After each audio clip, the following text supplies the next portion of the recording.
Welcome everyone, and thanks for joining me. I hope that you guys like this. We're gonna watch this video called "This is Why Managers Don't Trust Programmers," and I want to give you my thoughts on it. Now, this is not a reaction in the sense that I have watched it, and I wanted to share my thoughts and have a conversation with you guys on this, because I think that this probably hyper applies to a certain group of companies, and I think that it doesn't apply to other groups of companies. And so I wanted to talk about that, give you my thoughts as a person that has managed people, and give you my thoughts on this. I've managed developers, and I have thoughts on it. So let's jump into it. Let me know how the sound is for you all. So this is called this is why managers don't trust programmers. And I actually watched some of this guy's videos. They're actually some pretty good videos. I just, had some thoughts on this one. So let's watch it.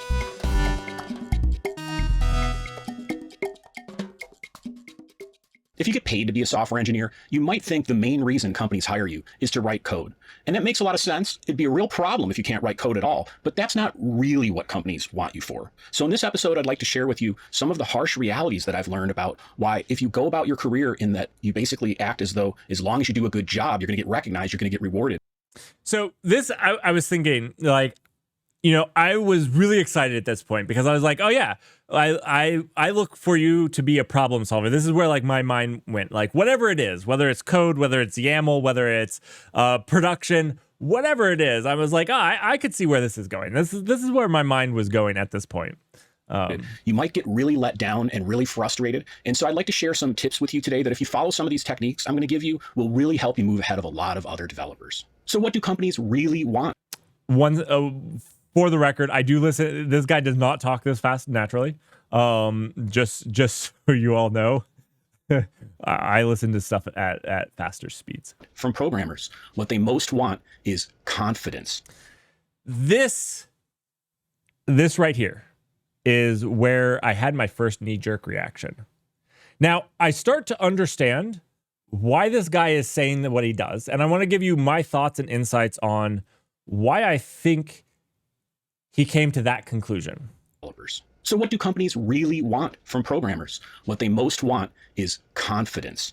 Have you ever seen another developer who you know is clearly not as skilled at writing code or some aspect of technology as you, but you see them get promoted, you see them get rewarded, and you're really frustrated about it? You convince yourself somehow that the management is wrong in promoting this person, or that they have some sort of agenda and that's the reason you were passed up. Well, I had to learn the hard way many times in my career that is not what companies are actually looking for, is that you just write good code. You got to get your work done, but it's really the confidence that you portray in your own work and your ability to help get the project done. That's the reason they're paying you, and they'll continue to pay you. So today So I strongly disagree with this. And I think that this is like really important thing to break apart. That sounds like a really toxic work environment, and you might be in that. And if that's the case and you want to play the game, that's a game that you can play. I'm not recommending or not recommending, like, it to me sounds like a really toxic work environment. Now, there is something about being confident in your own abilities, and I encourage you, if you're not confident in your own abilities, to work on that. And we can cover some ways to work on your confidence. This is actually something I struggle with, but I don't ever look for an employee with the most confidence. Actually, a lot of the times I find overconfidence to be a downfall. If your confidence isn't up with your ability, so if your confidence is eclipsing your ability, to me, that's a downside. To me, I'm looking for somebody whose ability matches their confidence. That's a person who understands when they understand and when they don't understand. They understand what they don't understand. And they are confident in their ability to learn and understand and grow, but they also understand their limits as a person. So what I really am looking for is somebody that has their confidence matching their actual ability. And what I'm looking for you is somebody that's actually achieves things. I'm looking for a problem solver. So this is where I think it's a really dangerous statement to say that people are looking for confidence. I don't think so. I mean, again, unless if it's a highly toxic work environment, What I'm really looking for is results. I'm looking for things to be done, for things to improve, for somebody that can take and help a team go faster, not just by their work, but what they bring to the team, the missing pieces that they bring to the team, how they elevate the team, how they share knowledge with the team, and how they make the team better, not just by their code. For me, when I hire somebody that is a multiple of what so you could think about it. This is maybe not a great way, but off the top of my head, if I think that I can make $1 million off of your work, then you're worth $500,000 or something like that. There's health insurance and whatnot and stuff. Don't take the numbers roughly. But that should be the idea, is I'm looking for those results. I'm looking for you to be a multiplier to the productivity of the team, to the stuff. So that's kind of what I'm looking for in there. That's what a lot of managers I know, a lot of directors that I know, that's what they're looking for. They're looking for these types of people. They're looking for results. They're looking for their productivity. And yes, he's absolutely right. If you don't have the right amount of confidence, you either look like you don't know what you're talking about. You could get passed over because people don't realize how much you know, because you lack the confidence to speak in a meeting when you know the right answer. And this is why it's good to have a good understanding of how much you do know. So anyways, this was kind of the first point. But then I think the video goes on and there's some really good talking points that go on through here. So let's watch some more of it. I'd like to share several tips with you on how you can actually increase the confidence that your company has in you as a programmer. And this is a really good point. You do want your company to be confident in you. That is absolutely. And this is where results come in, because if I know there's people that I know I can hand something to and it will be done. There are problem solvers that I have that I can hand something to, and whether they know it or not, they'll solve the problem. And these are people I have great confidence in. Some of them aren't the most confident people. You know, one of my best friends, I'm not going to talk about his name. He is not a very confident person. I know that if I handed him any software programming problem, he could figure it out. Whether he knew the answer or not, he could figure it out. Amazingly brilliant guy. Absolutely brilliant. I have confidence in him. So this is good. You do want to build confidence with your employer. The first one of these is you really got to minimize communication. Your employer and your team. You want your team to have confidence in you. It's not just about your employer. It's not just about your manager, but your team around you should have confidence in you too. Because the more you have confidence in your whole team and the team has confidence in you, the better you guys can work together. If there's that person that nobody has confidence in, it's actually really rough on the team dynamic. It's really not great for the team dynamic. I'm being serious. So yeah. Communicating problems and doubt about the project. Now, this is pretty counterintuitive. As developers, we're often hired to solve problems, or again, that's what it looks like we're hired to do. And it's only you are hired to solve problems. This is again, 100%. I have never hired somebody to not solve problems. Just so we're clear, you are hired to solve problems. Again, some great talking points and great things. I just don't want people to think that. You're absolutely hired to be a problem solver. Natural that when you join a software project, or like, you know, I was a consultant the second half of my career, if I went on to a new client project, within a very short period of time, I would start to notice red flags and problems. Or let's say you get into a code base and you realize some serious problems with the software architecture.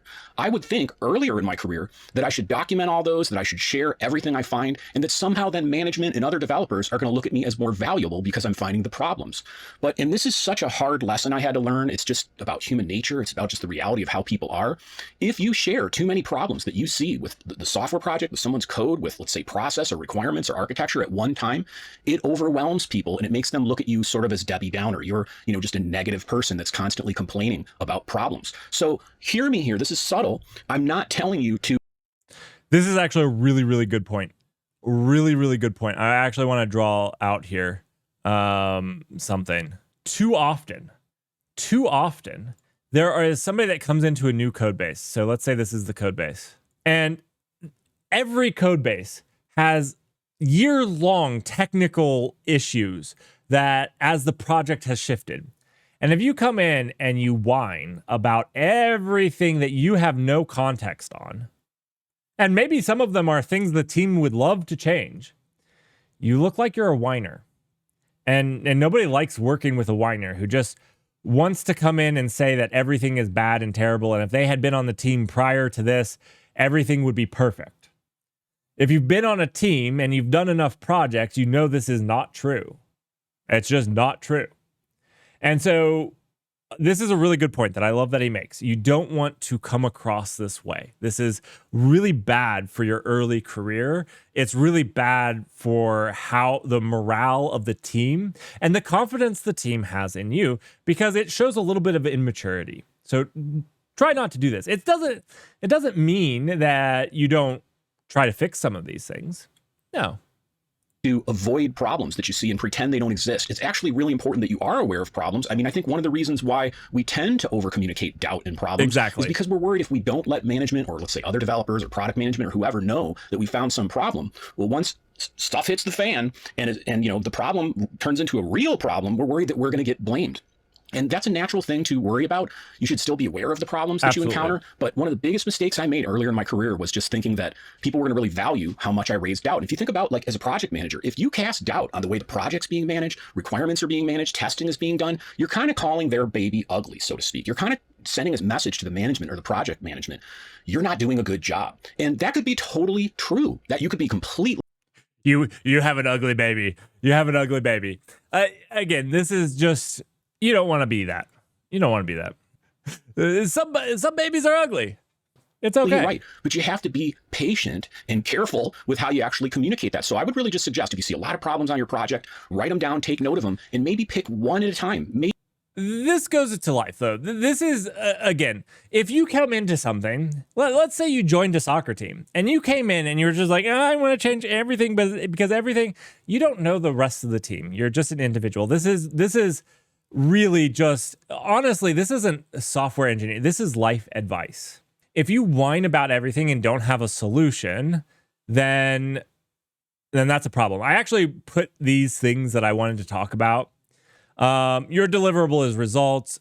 Let's talk about managing up and being a solutionist. Why it's important not to whine, but okay to bring up issues. And when we say this, I also mean, if you bring up an issue, let's talk about something that's not working. Let's also come to the table with some possible solutions, some ideas. Because if all you ever do is talk about what other people should fix, that is also not looking very good for you. People are going to look at you as you just like to play the blame game, and you try to point the finger at as many other people as you can. And you don't want to be somebody that plays the blame game. You want to be a team player. And by being a team player, you take on some of the sucky work. That means even when I'm a director of engineering, I get called on call. I'm a team player. I don't ask people to do something I wouldn't do myself. Okay, let's get back to it. A time and place for complaints.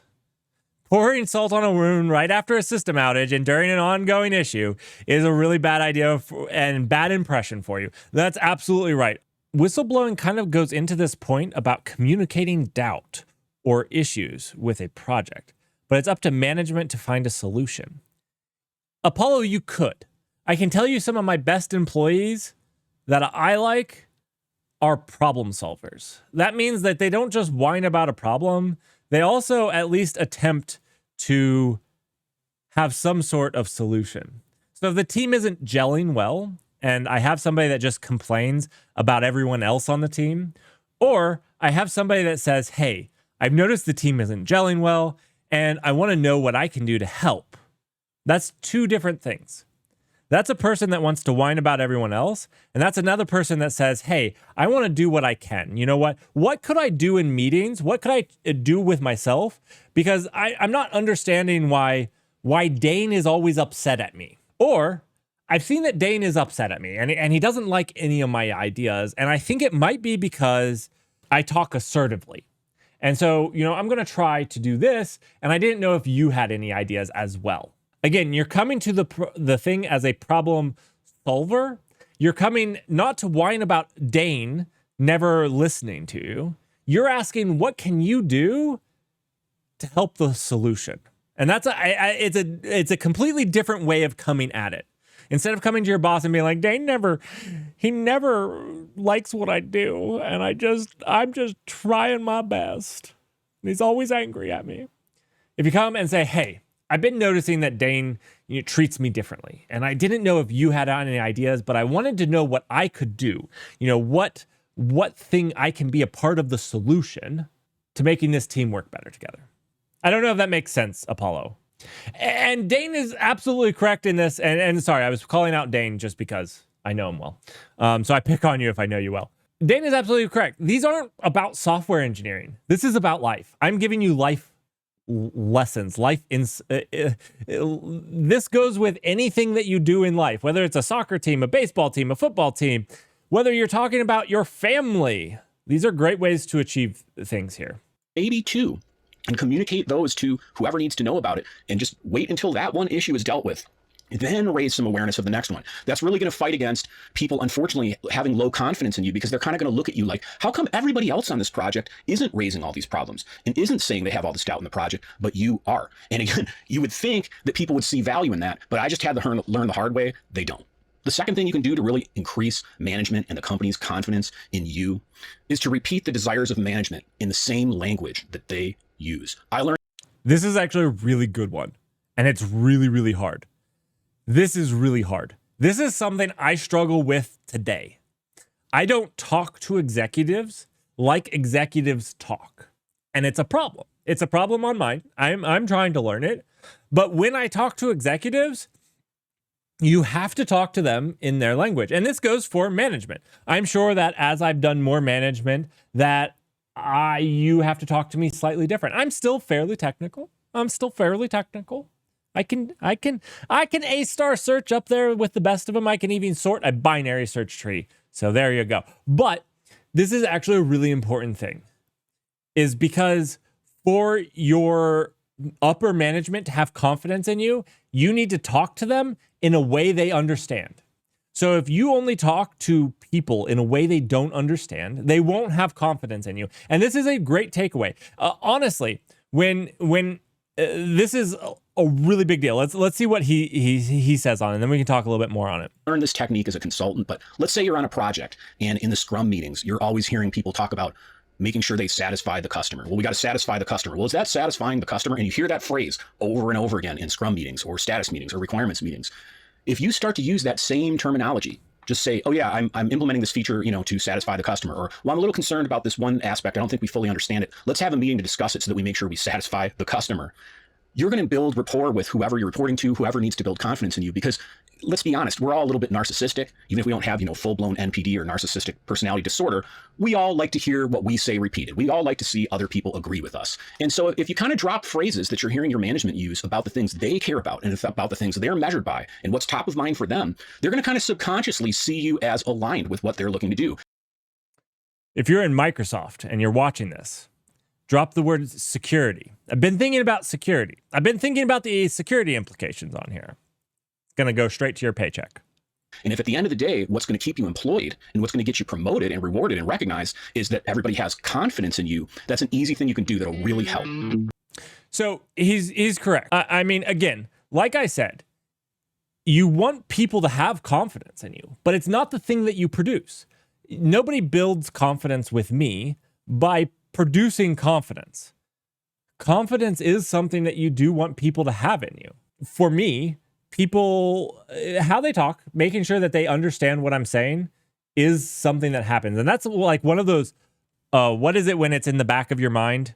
Subconscious. That's kind of one of those subconscious things. If you always feel like the person's not quite understanding you, it's like a subconscious mind thing. If you're talking about the conscious minds thing, the thing that makes confidence in you is results, is producing value. Those are like the conscious minds things. If I can see that you're a problem solver that produces value and gets results, like those are things that are conscious minds. I can see, I can probably evaluate. Subconscious minds, how you talk to them, it affects them. And I can tell you from my experience talking to executives, I do a very poor job about instilling confidence in them. This is a problem with me that I have to learn in, and it's all about how I communicate with them. 100%. The third thing you can do that'll really increase management and other people's confidence in you, and that's really ultimately, believe it or not, what they're paying for, is to anonymize blame that you place. They're not paying for confidence. People's confidence in you, and that's really ultimately, believe it or not, what they're paying for, is to anonymize blame that you place on dependencies. Wow, what does that mean? Well, this is a big one. Don't play the blame game. This goes back to what we were talking about, minimizing communicating problems.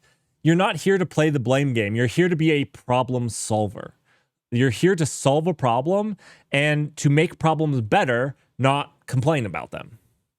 let's say you're on a project and you have some task you got to complete, and it's dependent on another developer getting their work done, or you need to deploy something into a production environment, and for whatever reason your company isn't fully doing DevOps and you're not empowered as a developer to do so, and so you have to go through an operations team or some sort of checks and balances, and they don't get their thing done in time. They aren't ready. The easy knee-jerk reaction thing that I've done and many of us do is, let's say we're in a status meeting, we're in Slack, whatever, we just want to kick the tires and to the other person. We just want to kick the can rather, and just say, oh well, that was Jerry's fault, or oh, kick the tires is like go shop for cars, I believe. I do believe. I'm not really up on slang, but I do believe it is. oh well, that's the ops team's responsibility. And what I learned as a consultant, that's a way better way to do this, is to basically frame the thing that wasn't done, just stating that it wasn't done and what aspect of software development or what department was responsible, and let management and other people come to their own conclusion of whose fault it is. So again, in that case where the production environment wasn't set up, let's say they're asking you, hey, Jamie, I expected that feature to be done, and it wasn't done, or like, we're behind on this. Rather than just saying, well, the ops team didn't get things ready for me in time, you could just say, yeah, well, there seems to be some issues with the operations environment not being in the state that it needs to be where I can actually. This is really good advice.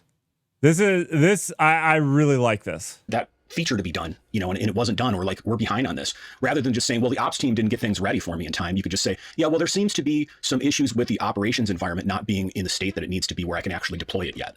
And then they're going to ask you, well, why? Why are there issues with the production environment? Well, I'm not really responsible for the production environment, so I can't really say it's.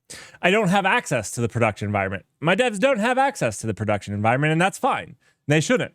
And so if you don't, you can't do anything with it. This is good. Just not in the state that I can do it yet.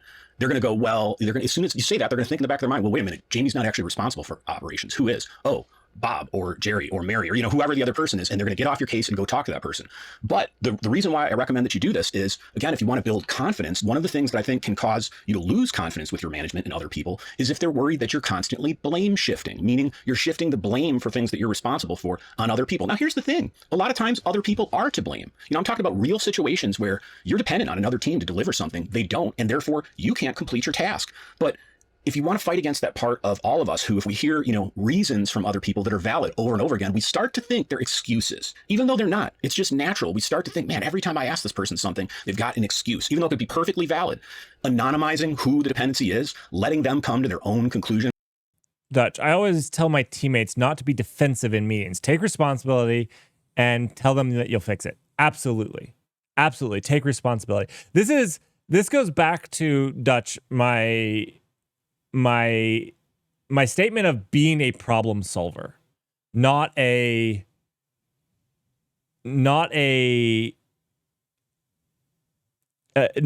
the blame game. When you're talking about this, I don't love the blame shifting that happens here.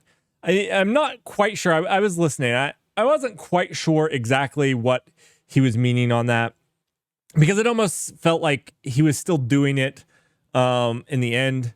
The thing is, what you need to do is just be very direct. You don't need to point the fingers. So let's say it's on the ops team. Let's say I don't have access to the production environment and it needs to be deployed. And so what you can say, and this is very direct to your management, to me, would be, I don't have the access to it. I don't have a system that tells me if the operation team is ready or if they have a problem with it. I sent an email 2 days ago and I haven't heard back from it. And now this gives me a good place. You're not blaming anyone in particular. You're just saying what you've done and what what could be improved. There could be a system in place for the ops team to reject something and say it's not good, because maybe if I go to the ops team, they'll be like, yeah, well, he didn't do what I asked on the PR, and the other guy hasn't looked at the PR. Now, if you just straight up blame them, this looks bad on you, because it means that you didn't go and follow up on your pull request or whatever it was, and that happens. That happens. And so the blame game can look really bad on you very quickly. I can't tell you how many times I've looked at GitHub blame and it's been me. So I would be very careful about doing that. Just take responsibility when you screw up. It's fine. A lot of the times what you can do is just say what you've done. Be like, I got the pull request merged and it's setting in a queue ready to be deployed. You haven't blamed anybody. It's on ops at that point. I know it's on ops at that point. If that's what we have set up, there's no reason to say that that's the ops team's responsibility. Just say what you've done. Say where the ticket's sitting. Leave a comment in your Jira ticket. It's fine. And yeah, the answer is I'm not empowered to do that. And then if I say, why haven't you deployed it? Because I don't realize our process and I don't realize that you're not empowered to do that. You say I'm not empowered to do it. That's absolutely right. So just don't play the blame game at all. The blame game turns around on you. I don't even do it at a high level. It doesn't end up well. Waiting on the other team. You can say waiting on the other team. Yeah, that's fine. That's fine. Because what happens is the other team has priorities too. And the CEO could have gone to that other team and been like, this is your highest priority. And so they didn't do it. They just didn't do it. There was no problem. They just didn't do it because it wasn't their highest priority. And that's fine. That's as a director, that's my job to figure out. That's my job to go up to our vice president and say, hey, that team needs to do it. It needs to be high priority for them. That's our job, not yours. Will really keep their confidence in you. The fourth thing you can do that's pretty straightforward to really increase the confidence. So this is what I watched this video and I had this weird feeling because I felt like the points were on point. And then like some of the things like the confidence it's not quite on point. And so this is why I wanted to review it, because again, I really want to appreciate. I honestly do. Please, if you're watching this on YouTube or whatnot, go watch his video and leave a comment there. I feel like this has come from working in a bunch of toxic work environments. Confidence that management and other people have in you is you got to reduce your throughput. Produce less, deliver less, commit to less. Why the hell would I be telling you to do this? I'm not telling you to slack off. I'm not telling you to not care about the project. I'm not telling you to be, doing less work than you think you should be paid for. Please, I hope you know from watching all the other episodes of this show that I'm actually calling you to be even more ethical than a lot of people I think that we run into. But if you know software development, you know how uncertain it is, how many unplanned meetings come up, how stuff gets thrown on your plate that you didn't expect, how you're going to run into problems that you couldn't foresee. You got to delay your commitments. I've talked about this in many other episodes of the show. You got to minimize the things that you're on the hook for and give yourself as much flexibility as possible if you want people to keep confidence in you. Because let's say you have 3 tasks or 4 tasks in a row over a 2-week period, and every one of those tasks that you go to do, you run into a real unforeseen problem that nobody could have predicted. You couldn't have predicted it. Management could have predicted it. So it's not really anybody's fault. They don't really care. As soon as you bring that problem to them, you say, hey, I surfaced this unforeseen complexity. They're just hearing this person doesn't know what they're doing. And I really. Okay. So I don't like the wording, and I'm going to be critical on the word. It's not reduce your throughput. I think that's the part that really makes me cringe, but I get his point here. And I think it's a really solid point. This is where and making these videos is so hard because I'm going to nitpick a single word on this, but you do not want to reduce your throughput. That's probably a pretty bad thing. But I will caveat that with an asterisk if your company thinks that you can do more than you can do. So a CEO, for example, will ask for everything. And this is where managing up. So this is really what I'd like to coin as managing up. Managing up. It's really hard. I want to make some videos on specifically managing up. One of those things is talk in the same language that your manager is talking in. I think it's really important. It does build confidence, and it also lets them know that you understand what they want and need. So this managing up, though, this is what he's talking about here, is if their expectations of what you can get done are unrealistic, you need to push back on that and you need to manage up. You need to talk about what realistic expectations are for your throughput, for what you can do. The other thing is, it sounds like there's a lot of tasks that have a lot of other dependencies on. And so when you start those tasks, and this is why story points are garbage, are absolutely garbage. When you start those tasks, you need to be upfront. They have a bunch of dependencies. You know, my job currently as I do it, I work across a bunch of teams that also have dependencies on teams that are outside my vice presidents, like, so my control. Like, I can't go to my vice president and say, make them do it. I have to get my vice president to talk to another vice president. And if they don't work with us, it can take a very long time to get the things done and move forward. We can talk about why that is and what it has to do. But the whole point is that if you have something like that in place, it can take a very long time. You don't know, because it's when they have time to help you. That's called teamwork.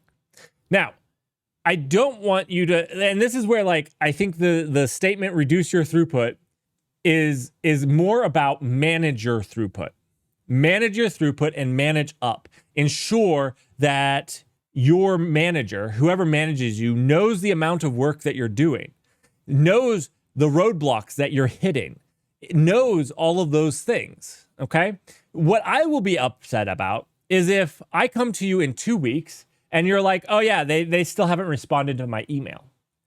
Well, if I told you that the thing is high priority and they haven't responded to your email and you've emailed them twice, I expect you to email me before I bring it up 2 weeks later. That would reduce my confidence in your ability to be a problem solver, to understand the importance of a task or a thing that I've asked you to do and whatnot. So again, this is all about managing your throughput, managing up. It's not about reducing your throughput. I don't like that terminology. And again, I don't want to sit here and critique a single word, but I think that it's an important understanding here. Fail fast. Fail fast in everything. That's what you need to do. This is why I like fail fast languages, like Rust, not Python. Failing fast is so important. Yes, Dane. I'm sorry I missed it. I'm trying to make somewhat of a video, so I don't always watch all of the comments, but I do like to address them because I like to have it as a conversation. These are conversations that we're having. Like I said, this isn't a reaction. This isn't meant to be funny. I am actually trying to help the industry and the roles. And your guys' your input is fantastic. Fail fast, fail better. Absolutely. And this is all about managing up, managing your, I'm telling you as somebody that has managed and manages groups and teams, you need to fail fast and you need to manage up to your manager. You need to let them know these things. This isn't about reducing your throughput. In his example here, you know, he's talking about the other things that you could be waiting on. Let them know. That builds that confidence. So anyways, I really like this video because I thought it brought up a ton of really important things. It just felt to me like they missed the reason on each one of these things. Like with throughput, the concept is really good. The statement I struggle with the whole thing that what they pay you for is confidence is absolutely wrong. But the idea of me having confidence in your ability is good. And is absolutely one of those things that like is important to do. And so like I felt this way through the whole thing. And maybe it's just his way of explaining the things. But I really like the concepts brought up. I disagree obviously a little bit, and that's why I wanted to talk about them with you. I can make my own long form video of talking about these points, but I really liked all of the points that he brought up or brings up. I just have a little bit of disagreement of the wording and why. I think I know what you mean, but could you go into more detail about failing fast? Yeah. So we have two things to talk about. Let's talk about punching up versus down. Right, Dutch. The points are correct, but they apply to different situations differently.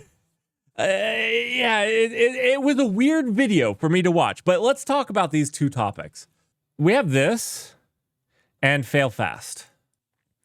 All right, so We have two concepts that are coming out of this that people are talking about: punch up and fail fast. Let's talk about it.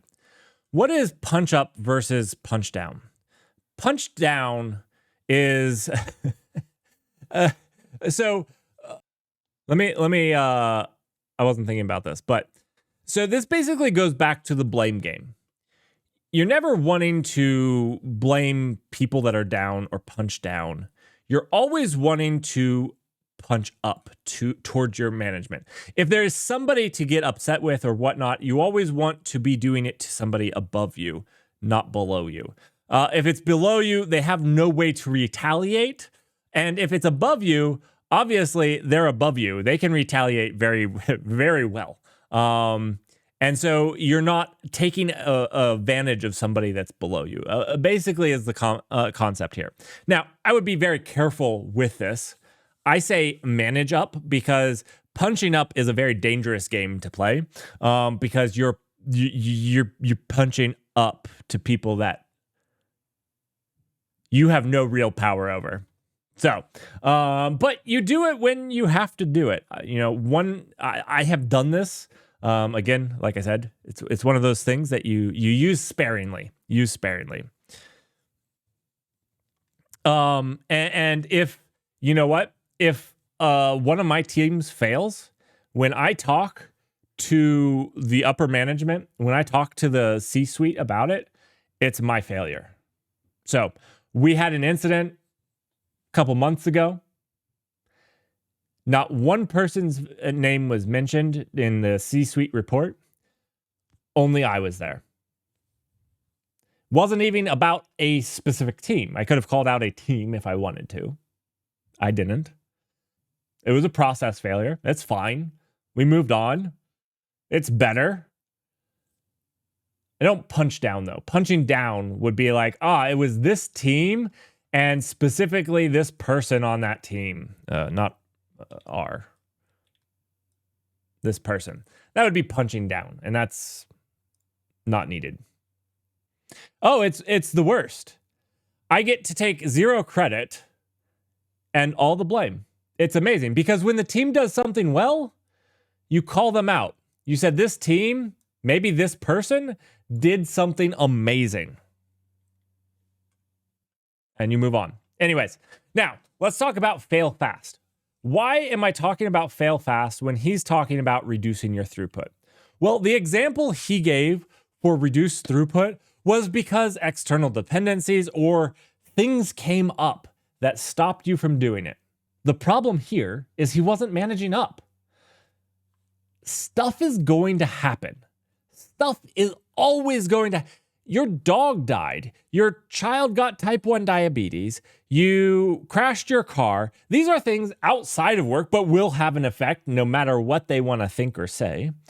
Then inside of work, somebody you were depending on can't do it because they have a higher priority. A system you thought would work doesn't work, and you're going to have to find a new system. The experiment failed. Another high priority customer, your largest customer, had something and they demanded you be on a call and you fix their issue. Things happen. And when these things happen, you got to let me know. This failed. It failed. My experiment failed. Don't sit there and try to make it work for 2 months and get nothing done. Do it in a way. Try to structure the experiment to show you a failure response as fast as possible so you don't have to try for 2 months. Because somebody can't meet with you that you need and you're not going to be able to do it in the next 2 weeks like you promised me, tell me immediately when you know that you're not going to be able to do it. Say, hey, I failed. This isn't happening. I know that you were depending on it, and our next deployment depends on this thing getting done, but I can't get it done. You know what this does? It allows me to go to whoever's dependence boss you have and be like, hey, I really need it. What can my team do for you so that we can prioritize this for them? And that's my job. But I can only do it if you fail fast. You don't need to waste weeks. You can fail and you can pivot and you can move on. So this is where I would say this is a failure in managing up, managing your throughput.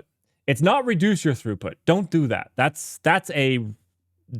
not you being a problem solver. That's not you being a producer. It's about managing your throughput and managing up. It's a way of thinking. Yep. That is meant to really help you look at what are all the other tech. Oh, and 100%, this applies to code too. This is why I like Rust. Rust sometimes is harder to compile, but usually has less runtime errors because it fails fast. It fails right at compile time if we can.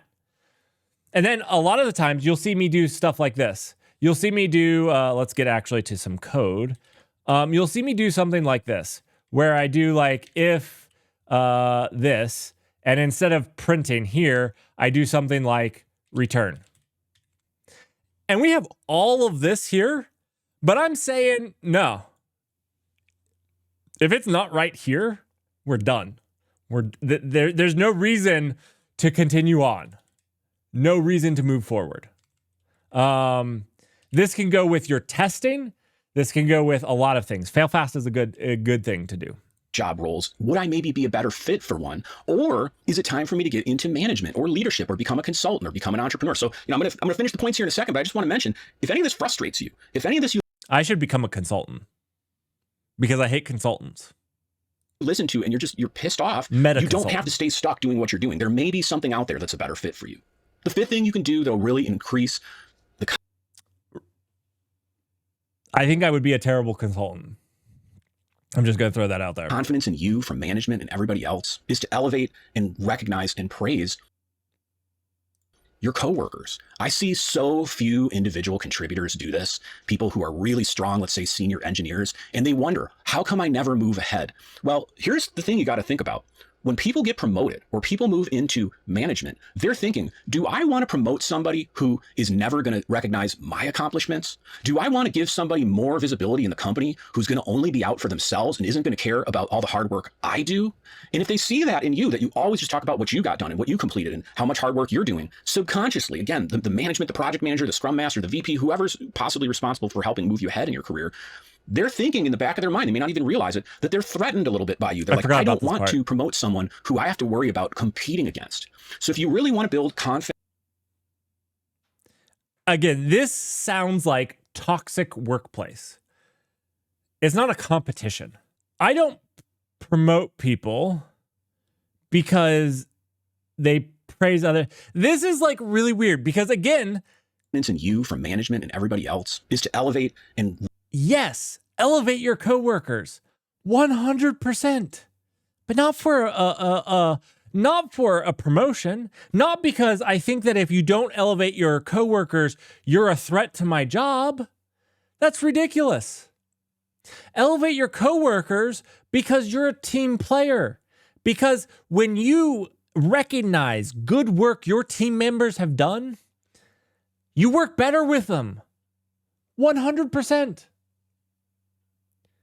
You make them work better with you. You make you work better with them because it gives you good feelings about them because you actually notice good things of the work they've done.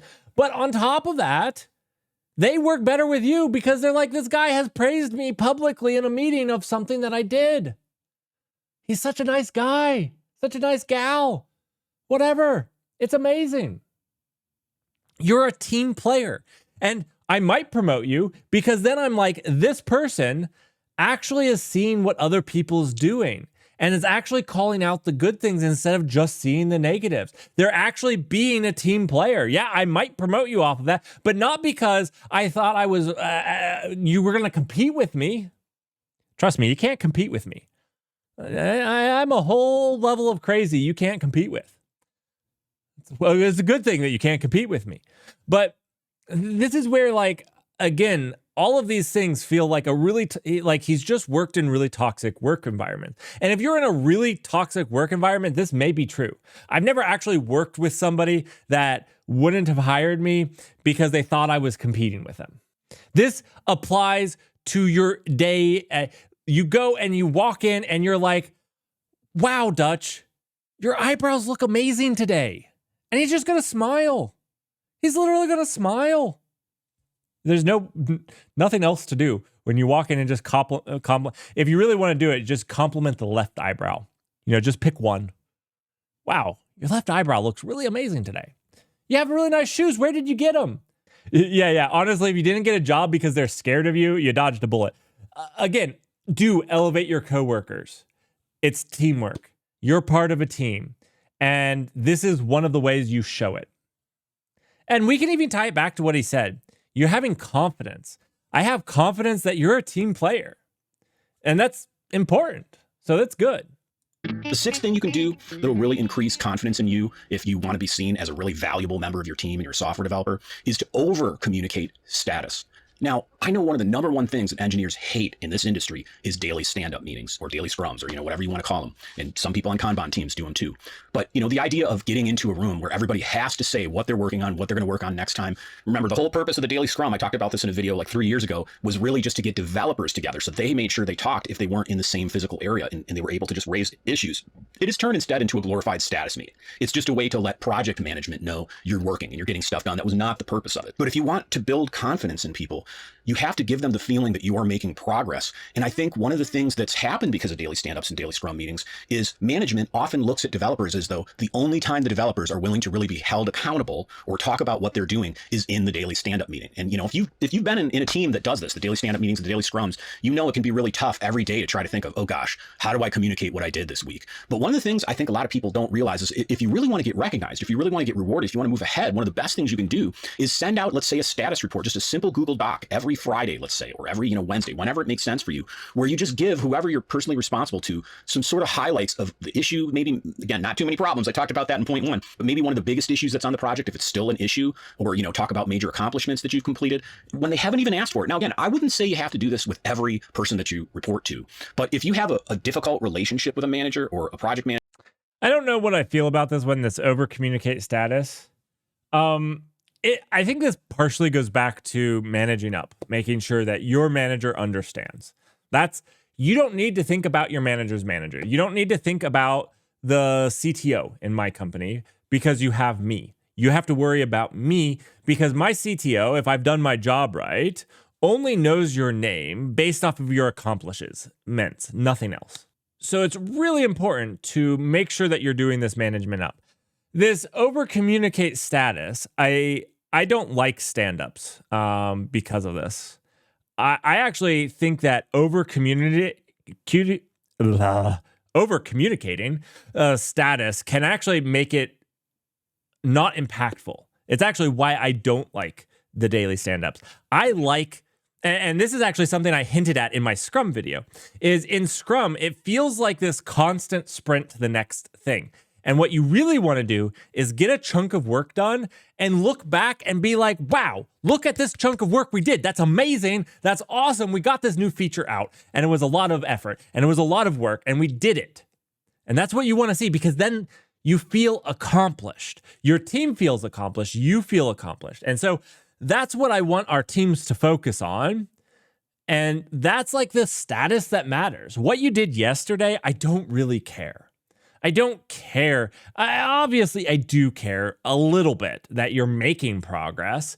And I would expect you to tell me. The other thing is people are like, you should tell blockers in your stand-up. And I'm like, if you're blocked, you should tell somebody right now. Don't wait for stand-up.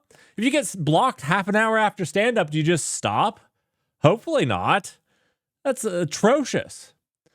So it shouldn't be for blockers. And we don't really need to know what you did yesterday, honestly, unless if you in one day did something amazing and then great, hold a meeting. Tell us about your amazing thing. I don't know. Right, Dutch? This is why when I watched it, I was like, he's so close on all of these. Do you think it's just clickbait? It's just worded a little off. And this is why I want to talk because I honestly care about you guys. And I want to make sure that the people watching my channel understand what management is looking for because it's a tough time out there right now. And I want to help people get jobs. I want them to succeed in their jobs. And I feel like if you actually follow this, it's going to have you focusing on the wrong things. It's going to have you focusing on the wrong things and get you in trouble. Don't focus on your confidence. Focus on my confidence in you and what you can do to boost my confidence in you, not the confidence you're selling me. I don't care about the confidence you're selling me. The seventh thing you can do to really improve the confidence that management and other developers and people have in you is you got to highlight when you found shortcuts to getting stuff done. It's really common when I'm on a project, I'll get assigned a task or start Oh, this is good. This is good. working on something, and I'll think something was going to take me a lot longer than I thought, and I'll find some really awesome workaround, or I'll find a third-party package that does it and saves me a ton of time. And what I used to do earlier in my career was, in paranoia and fear that I wasn't going to get everything else done, I would just do it and not say anything about it. And actually, that's one of the best opportunities for you to make it really visible that you've basically saved your company or your project a bunch of time. Now, you want to talk about this in a way where it doesn't sound like you're just completely tooting your own horn, where you're, raising awareness because you're just trying to get a bunch of recognition or accolades. But like, for example, if you had some issue with a memory leak, and you had estimated that it was going to take you a week to figure out what the real cause is, and you find some article that gives you a tool that you can use, and you're able to find that problem in like a day or a day and a half, rather than just in your next daily stand-up meeting or whenever you're talking to management or in Slack, just saying, yeah, I'm past the memory leak issue. You can say, yeah, I found a workaround that actually saved us. Us is the key word. You want to say us, not just save me. You save the team, you save the company. It saved us 4 days that I thought we were going to have to spend on this, and just leave it at that. But if you raise awareness of times that you found ways to make progress. I don't know how I feel about this. Like, it's fine. I actually am completely fine with people coming up and saying things that they thought that they did well. That's fine. Because, I don't see everything. I see a lot more than people think I see.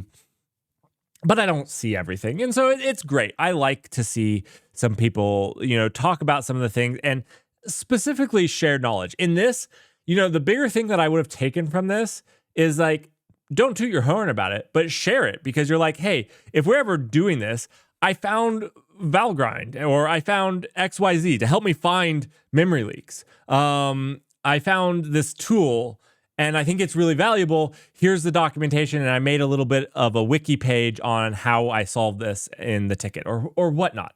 That's super valuable team playerness, where you're sharing your knowledge and the information you found on that. That's just being a team player, honestly. It's not about tooting your own horn. It's a little bit of tooting your own horn, and that's fine. I don't really care. It doesn't.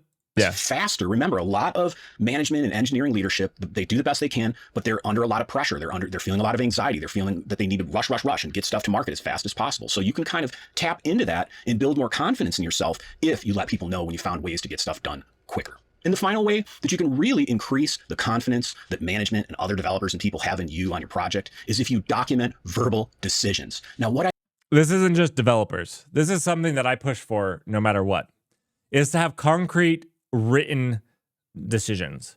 So if there's a request if product comes and says we want this, that's fine.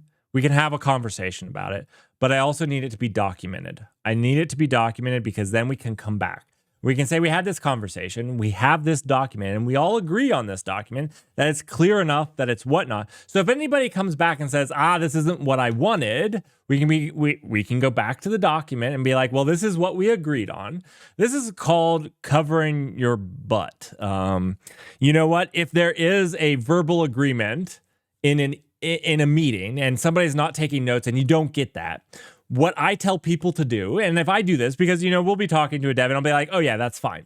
And what I tell them to do is just email me.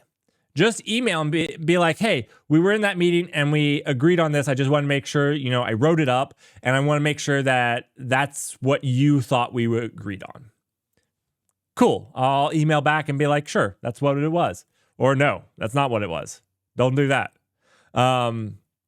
But then that covers their butt. If I don't remember in 3 months and I'm like, why the crap did we do this? And they're like, well, Merrick, you were really pushy on this. You told me to do it. Remember that email? And I'll be like, oh yeah, crap. I did, didn't I? My bad.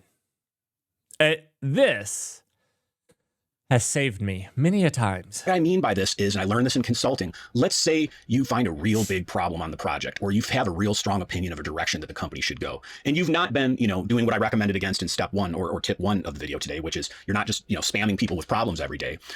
You might have, let's say, a meeting with, an architect and the product owner or something like that, and you bring up this problem, and it's clearly a problem, and you know that it needs to be solved, but you just can't get support for it. I did an episode earlier on the show about a year ago about persuasion. Let's say you've tried some of those things, and you just still can't quite persuade people to go with what you feel is the right way to go. A lot of times when that would happen before I was a consultant, I would just leave the meeting, not do the thing, and then 3 months later, 6 months later, a problem would happen because they didn't follow my advice. And I would mention this to them. I would bring it up to them. Yeah, well, remember that meeting we had? And often they would just go, well, I don't remember a meeting about that. Well, I didn't say that. Or, well, I didn't. This does happen. It's a toxic work environment. It will happen. There's going to be people that play the blame game, that don't just come together and help solve a problem.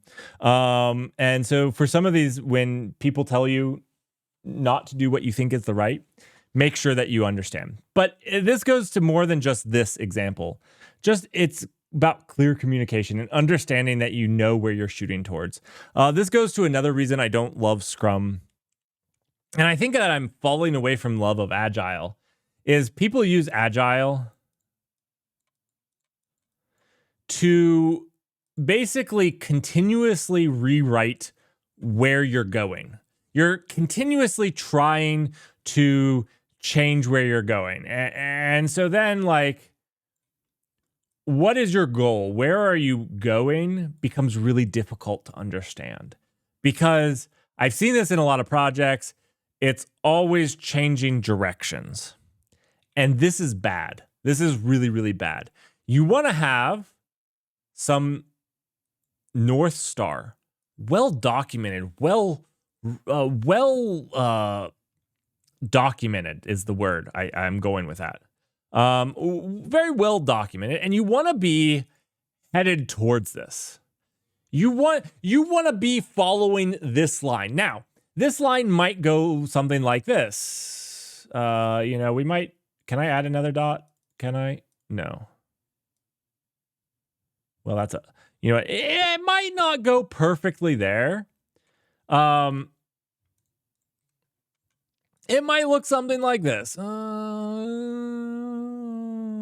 Like that. But even here, you can check with product management and be like, hey, we're not actually headed towards this with these things. Now, maybe at that point, it's a good time to say, let's document this. Our North Star changed. That's fine. I'm not a big fan of it, but it's fine. Your North Star actually changed. You're not going to be a database anymore. You're going to be something else. And you're going to go down here. That's fine. But if you bring it up to them, they're like, no, our North Star hasn't changed. Well, now you can say, hey, this software is going to be not great because we need to course correct. We're not headed that way. So this is documenting all of these choices goes well beyond just being malicious, because that's what that seems like, where people want to point the blame game. Like I said, toxic work environment. It goes well beyond that. If you're in management, you should want this, because now you can go and argue with product and say, hey, we're not headed towards our North Star. This is what we said our North Star is. So we either need to change what our North Star is and have a better understanding of that, or we need to course correct. And this makes way better software every single time when this is clear, what you're shooting for, what your goal is clear. If your agile process looks like this and you don't really know what the goal of your process is or your application is, you don't know where you're heading, one, I would say you're doing agile wrong, but two, your software is going to be garbage. And that's not a reflection on you. You might write some of the best code. The problem is it's hard to write cohesive. It's hard to write or speak cohesive English, but also code without having a goal in mind.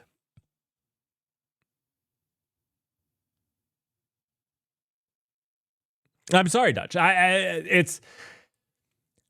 I think it's not necessarily Scrum's fault. I think you can do it with or Scrum or Agile. But I do think even like this would be a problem I have with Kanban is this happens so many times with Kanban projects where they don't have a North Star, and they're solving tickets that get made high priority, and they're kind of going forward that way. And the software becomes not this streamlined thing. It's very... Now, I'm not saying you can't do any of these with a strong North Star, but it needs to be documented, and it needs to be documented well. And my whole point was, it's not just for people playing the blame game. So, anyways, I think all of these were really good points, and that we could all learn something from that. That's why I went through this. Let me know if you like these critiques like this, and if you guys learned something, or if you think that I should just color within the lines and not do these. Thank you for watching, and if you like to join me live and share your own comments and feelings on these types of things, please join the Discord. Please join the live stream, and I will see you guys in the next one.